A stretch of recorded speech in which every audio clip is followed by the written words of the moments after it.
Hi hello welcome back Anju's vlog. ഇന്ന് പ്രത്യേകിച്ച് കണ്ടൻറ്റൊന്നും ഇല്ലാത്തത് കൊണ്ട് എൻ്റെ കുറച്ച് പ്രഹസനങ്ങൾ കാണിക്കുകയെന്ന് കരുതി.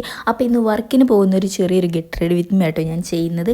അപ്പോൾ ഇതാണ് കേട്ടോ എൻ്റെ കോസ്റ്റ്യൂം. അപ്പോഴാണ് എൻ്റെ ഫേസ് ഞാൻ ശ്രദ്ധിക്കുന്നത്. വെയിൽ കൊണ്ട് ടാൻ അടിച്ച് ഒരുമാതിരി കോലായിട്ടുണ്ടായിരുന്നു. അതിൻ്റെ ഒരു സങ്കടത്തിലാണ് കേട്ടോ ഞാൻ 2 ദിവസമായിട്ട്. അപ്പോൾ ഇനി അതിനെന്തെങ്കിലും വഴി കണ്ടെത്തണം എന്നുള്ളൊരു ഇതിലാണ് ഞാൻ. അപ്പോൾ അതൊക്കെ പോട്ടെ, നമുക്ക് ഇന്നത്തെ മേക്കപ്പിലോട്ട് കിടക്കാം. അപ്പോൾ ആദ്യമായിട്ട് തന്നെ നമ്മളിത് മോയ്സ്ചറൈസറാണ് കേട്ടോ, പോൺസിൻ്റെ മോയ്സ്ചറൈസറാണ് ഞാൻ യൂസ് ചെയ്യുന്നത്. അതിൻ്റെ ഇടയ്ക്ക് ഇമ്മാതിരി പ്രശ്നങ്ങളൊക്കെ ഉണ്ടാവും, അതൊക്കെ നിങ്ങൾ കാണുക, സഹിക്കുക, വേറെ വഴിയൊന്നുമില്ല. അപ്പോൾ നമ്മളിത് മേക്കപ്പിലോട്ട് കിടക്കുകയാണ്. അപ്പോൾ പോൺസിൻ്റെ മോയ്സ്ചറൈസറാണ് കേട്ടോ നമ്മൾ യൂസ് ചെയ്യുന്നത്. ഞാനിത് നന്നായിട്ട് യൂസ് ചെയ്യാറുണ്ട്, കാരണം എൻ്റെ ഡ്രൈ സ്കിന്നായതുകൊണ്ട് പെട്ടെന്ന് ഡ്രൈ ആയി പോവാതിരിക്കാൻ വേണ്ടി ഞാൻ നന്നായിട്ട് യൂസ് ചെയ്യും. അങ്ങനെ കുറച്ചൊക്കെ ഇട്ട് എനിക്കിത് മിറർ നോക്കാതെ എനിക്കൊന്നും കഴിയില്ല, അതാണ് ഞാൻ സൈഡിലോട്ട് നോക്കുന്നത് ഗൈസ്. അപ്പോൾ അത് കഴിഞ്ഞതിൻ്റെ ശേഷം നമ്മൾ ഇടാൻ പോകുന്നത് സൺസ്ക്രീം ആട്ടോ.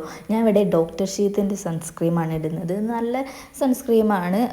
നിങ്ങൾക്ക് കൂടുതൽ ഡീറ്റെയിൽ അറിയുന്നുണ്ടെങ്കിൽ ജസ്റ്റ് ഒന്ന് കമൻറ്റ് ചെയ്താൽ മതി. അപ്പോൾ ഞാൻ അതും നന്നായിട്ട് വാരിപ്പൊത്തുന്നുണ്ട്. അല്ല തന്നെ എൻ്റെ ഫേസ് ടാൻ അടിച്ച് ഒരുമാതിരി കോലായിട്ടുണ്ടായിരുന്നു. അപ്പോൾ നമ്മൾ വെയിലത്താണെങ്കിലും മഴത്താണെങ്കിലും സൺസ്ക്രീം നിർബന്ധമായിട്ട് സൺസ്ക്രീം യൂസ് ചെയ്യുന്നത് നമ്മുടെ സ്കിന്ന് ബ്രൈറ്റ് ആവാനൊക്കെ നന്നായിട്ട് സഹായിക്കും കേട്ടോ. അപ്പോൾ നമ്മളത് യൂസ് ചെയ്തതിൻ്റെ ശേഷം നമ്മൾ അടുത്തതായി നമ്മുടെ ഐബ്രോ ഫില്ലിംഗ് ആണ് കേട്ടോ. എൻ്റെ ഐബ്രോ ഇപ്പോൾ നന്നായിട്ട് ഗ്യാപ്പ് വരുന്നുണ്ട്. അപ്പോൾ ഞാനിപ്പോൾ ഇടയ്ക്കിടയ്ക്ക് ഐബ്രോ ഫില്ല് ചെയ്ത് കൊടുക്കാറുണ്ട്. അങ്ങനെ നമ്മൾ ഐബ്രോ പാലറ്റ് വെച്ചിട്ട് കേട്ടോ നമ്മൾ ഫില്ല് ചെയ്യുന്നത്. അപ്പോൾ ചെറുതായിട്ടൊന്ന് ഫില്ല് ചെയ്തു. അതിന് ശേഷം ഇതെല്ലാം കഴിഞ്ഞിട്ട് ഞാൻ ജസ്റ്റ് എപ്പോഴെങ്കിലുമൊക്കെ ഒരു പൗഡർ ഇടാറുണ്ട് കേട്ടോ. അപ്പോൾ നന്നായിട്ട് നമ്മളത് തട്ടി ഒഴിവാക്കിയതിൻ്റെ ശേഷമാണ് ഇടാറ്.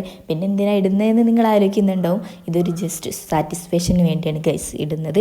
പിന്നെ അതിന് ശേഷം പൊട്ടൊക്കെ തൊട്ടു. ഞാൻ ഒട്ടിപ്പൊട്ട് അങ്ങനെ യൂസ് ചെയ്യാറില്ല, പക്ഷെ എന്തോ എനിക്ക് യൂസ് ചെയ്യണമെന്ന് തോന്നി. ഞാൻ പുതിയ വാങ്ങിയ പൊട്ടാണ് കേട്ടോ ഗൈസ്. എങ്ങനെയുണ്ട്?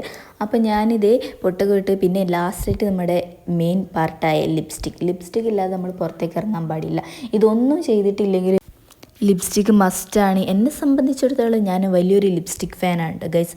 അപ്പോൾ എല്ലാ ഷെയ്ഡും ഞാൻ യൂസ് ചെയ്യാറുണ്ട്. ഇതെൻ്റെ ഫേവറേറ്റ് ഷെയ്ഡാണ് കേട്ടോ. എല്ലാ ഡ്രസ്സിലേക്കും മാച്ച് ആവുന്ന ഒരു ഷെയ്ഡാണ്. അപ്പോൾ ലിപ്സ്റ്റിക്ക് ഇട്ട് എങ്ങനെയുണ്ട്? നന്നായിട്ടില്ലേ? അപ്പോൾ എനിക്കിത് മിറർ നോക്കുന്നൊന്നും ചെയ്യാൻ കഴിയില്ല. അപ്പോൾ ഞാൻ പോയി മിറർ നോക്കിയിട്ട് വരാം. അപ്പോൾ ഒക്കെ കഴിഞ്ഞതിൻ്റെ ശേഷം ഈ ലാസ്റ്റ് പാർട്ടാണ് നമ്മുടെ ഹെയർ. എൻ്റെ കൂടുതൽ ടൈമും പോകുന്നത് ഈ ഹെയർമേലാണ്. അപ്പോൾ നിങ്ങൾ വിചാരിക്കും അതിന് മാത്രം ഉണ്ട്, അതിന് മാത്രം ഇല്ലെങ്കിലും കുറച്ചുള്ളവർക്കാണ് ഗൈസ് കെട്ടാൻ പണിയുള്ളത്. അപ്പോൾ കുറച്ച് മുടിയുള്ളവർ മാത്രം കമൻറ്റ് ചെയ്യുക കേട്ടോ. അപ്പോൾ കുറേ നേരം എഴുതിയുമായിരുന്നു. ഞാൻ കുറേ മിറർ നോക്കി ചെയ്തു, കുറേ ഫോൺ നോക്കി ചെയ്തു. ലാസ്റ്റ് ഫൈനലായിട്ട് ഞാനിത് ഒന്നായിട്ട് വാരി പൊന്തിച്ച് കെട്ടി ഒരൊറ്റ പോക്കാണ്ട് പോകുന്നത്. അപ്പോൾ ഫൈനൽ ലുക്ക് ഇങ്ങനെയാണ്. ഇഷ്ടപ്പെട്ട ലൈക്ക് അടിക്കുക, കമൻറ്റ് അടിക്കുക.